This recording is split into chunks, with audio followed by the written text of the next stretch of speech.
Welcome everyone. स्वागत है आप सभी का। मैं विपिन शर्मा लेकर प्रस्तुत हूँ आज के समाचार पत्रों में छाई हुई विभिन्न खबरें जो रोजगार और शिक्षा से संबंधित होती हैं, साथ ही हमें दैनिक जीवन से जो भी बदलाव हो रहे हैं हमारे आसपास उनसे रूबरू कराती हैं।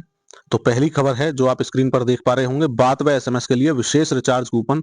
बहुत बहुत ही अच्छी खबर निकल कर आ रही है। ट्राई ने मोबाइल सेवा प्रदाता कंपनियों को जारी किया निर्देश। टैरिफ नियमों में संशोधन से इंटरनेट डाटा इस्तेमाल नहीं कर पाने वालों को होगा लाभ। 90 दिनों की सीमा भी विशेष रिचार्ज कूपन से ट्राई ने हटाई, इसे 365 दिनों तक बढ़ाया गया। दूरसंचार नियामक ट्राई ने सोमवार को टैरिफ नियमों में संशोधन करते हुए मोबाइल सेवा प्रदाता जो कंपनी है उनको डाटा का उपयोग नहीं करने वाले ग्राहकों के लिए वॉइस कॉल और एसएमएस के लिए अलग से प्लान जारी करने का आदेश दे दिया है। इस कदम से उपभोक्ताओं को उन सेवाओं के लिए ही भुगतान करना होगा जिसका वे आमतौर पर उपयोग करते हैं। यही नहीं, नियामक ने विशेष रिचार्ज कूपन पर 90 दिनों की सीमा को भी हटा दिया है और इसे 365 दिनों तक कर दिया गया है। ट्राई ने दूरसंचार उपभोक्ता संरक्षण 12वां संशोधन है विनियम 2024 में कहा, सेवा प्रदाता को कम से कम एक विशेष टैरिफ वाउचर विशेष रूप से वॉइस यानी बातचीत और एसएमएस के लिए देना होगा जिसकी वैधता 365 दिनों से अधिक नहीं होगी।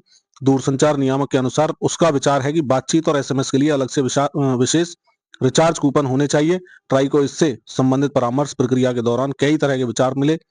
सामने आया कि काफी वरिष्ठ नागरिकों और घरों में ब्रॉडबैंड रखने वाले परिवारों को अपने मोबाइल फोन के लिए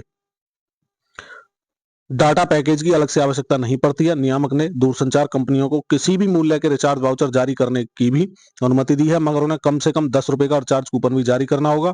इससे पहले कि नियम के तहत दूरसंचार कंपनियों को 10 रुपए मूल्य और उसके गुणक में टॉपअप वाउचर जारी करने की अनुमति थी। तो बहुत बहुत ही अच्छी खबर इसलिए है ये, आप समझ पा रहे होंगे, क्योंकि डाटा का इस्तेमाल कुछ कीपैड वाले मोबाइल में नहीं हो सकता और हमारे पुराने बुजुर्ग हैं या घर पर रखने वाले मोबाइल हैं तो वहां डाटा की जरूरत नहीं पड़ रही थी, लेकिन उन्हें मजबूरी में डाटा वाला ही रिचार्ज करवाना पड़ रहा था। तो ये बहुत ही अच्छी खबर है अपने सभी परिवारजनों के लिए। आगे है, कड़ाके की ठंड में गंभीर प्रदूषण से फेफड़े हो रहे हैं बेदम। वायरल संक्रमण मुसीबत बना, 40% अस्थमा रोगी अस्पताल पहुंच रहे, 30% बढ़ जाते हैं निमोनिया के मामले। हवा में मौजूद दूषित कणों से श्वास नली में बढ़ जाती है सूजन की समस्या। शरीर की प्रतिरक्षा प्रणाली भी हो रही है कमजोर। किस तरह मुश्किल झेल रहे हैं? लगभग 30% अस्थमा के मरीजों को ठंडे तापमान के कारण सांस फूलने का अनुभव होता है। सर्दियों में ब्रोंकाइटिस निमोनिया के मरीज बढ़ जाते हैं। खराब या वायु गुणवत्ता बीमारी को अधिक घातक बनाती है। PM 2.5 का उच्च स्तर फेफड़ों में सूजन जलन पैदा करता है और साथ ही इन गंभीर बीमारियों का भी खतरा बढ़ गया। वायु प्रदूषण से लगातार गंभीर श्रेणी में रहने की वजह से हृदय रोग, फेफड़े का कैंसर, निमोनिया, मानसिक रोग और मोतियाबिंद का खतरा बन जाता है। उत्तर भारत में ठंडक जो बढ़ रही है कड़ाके की, इससे हवा की गुणवत्ता लगातार खराब हो रही है। इस कारण फेफड़ों से जुड़ी बीमारियां बढ़ रही हैं। अब तक करीब 40% अस्थमा रोगी खांसी और सांस की तकलीफ के लक्षण लेकर अस्पतालों में पहुंच रहे हैं। विदेश जाने के लिए अब नहीं लगाने होंगे दिल्ली के चक्कर। डॉक्यूमेंट जांच की सुविधा अब लखनऊ में भी कई जगह मिलने लगेगी। जान लेते हैं एक बार खबर को पूरे विस्तार से। खबर है, अब पढ़ाई या जॉब के लिए विदेश जाने वाले लोगों को अपने प्रमाण पत्र सत्यापित कराने के लिए दिल्ली स्थित विदेश मंत्रालय नहीं जाना पड़ेगा, बल्कि अब प्रमाण पत्रों के सत्यापन की सुविधा लखनऊ में ही मिलेगी। इसका फायदा प्रदेश भर के पासपोर्ट एप्लीकेंट्स को मिलेगा। इसके लिए 5 आउटसोर्स एजेंसियों को जिम्मेदारी दे दी गई है और एपोस्टिल के लिए 50 रुपए शुल्क भी निर्धारित कर दिया गया है। ये खबर है उत्तर प्रदेश से। क्षेत्रीय पासपोर्ट कार्यालय गोमती नगर में एपोस्टिल अटेस्टेशन सेवाओं की भी शुरुआत कर दी गई है। द ग्रैंड बैटल 23 फरवरी को आमने सामने होंगे भारत और पाकिस्तान। खबर है इंडियन क्रिकेट टीम से। अगले साल 19 फरवरी से चैंपियंस ट्रॉफी का आगाज होने वाला है। इस टूर्नामेंट में सबसे इंटरेस्टिंग मैच इंडिया और पाकिस्तान के बीच 23 फरवरी को खेला जाएगा। यह महामुकाबला यूएई के दुबई इंटरनेशनल स्टेडियम में खेला जाएगा। जब भारत और पाकिस्तान के बीच मैच की बात आती है तो क्रिकेट फैंस में मैच को लेकर अलग ही एक्साइटमेंट देखने को मिलती है। ऐसे ही कुछ जो गूगल ट्रेंड में नजर आ रहा है। भारत और पाकिस्तान के बीच वेन्यू डिसाइड होने के बाद 2025 चैंपियंस ट्रॉफी गूगल में टॉप ट्रेंड पर आ गई है और भारत और पाकिस्तान का मैच तो होगा ही होगा आपके सामने। एक और है खबर कि पाक न्यूजीलैंड मैच से आगाज होने वाला है। टूर्नामेंट का पहला मुकाबला 19 फरवरी को मेजबान पाकिस्तान और न्यूजीलैंड को के बीच कराची में खेला जाएगा। फाइनल 9 मार्च को लाहौर में होगा। टीम इंडिया का पहला मैच 20 फरवरी को बांग्लादेश से होगा। टीम इंडिया अगर नॉकआउट के लिए क्वालिफाई करती है तो सेमीफाइनल और फाइनल भी दुबई में ही होंगे।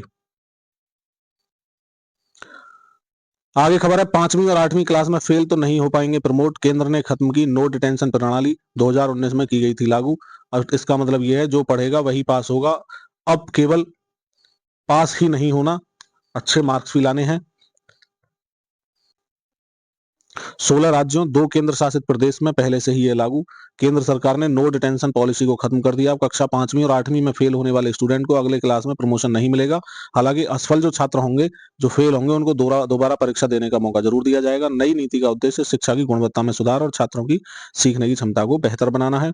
जब छात्रों को भी पता रहता है कि पास होना ही होना है, तो फिर उनकी कहीं ना कहीं सीखने की जो ललक है वो कम हो जाती है, जिज्ञासा कम हो जाती है। उसी को बनाए रखने के लिए, शिक्षा का स्तर सुधार करने के लिए अब ये प्रणाली शुरू कर दी गई है कि अगर कोई परीक्षा में सही प्रदर्शन नहीं कर रहा है, फेल वाली श्रेणी में है, तो उसे फेल ही किया जाएगा। 2 महीने में उनकी दोबारा परीक्षा का मौका दे दिया गया है। इस नई नीति के तहत कक्षा 5वीं और 8वीं की वार्षिक परीक्षाओं में फेल होने वाले छात्रों को 2 महीने के भीतर दोबारा परीक्षा देने का अवसर दे दिया है। यदि वे दोबारा भी असफल होते हैं तो उन्हें पुरानी कक्षा में ही पढ़ाई करनी होगी। हालांकि छात्रों को स्कूल से निष्कासित नहीं किया जाएगा।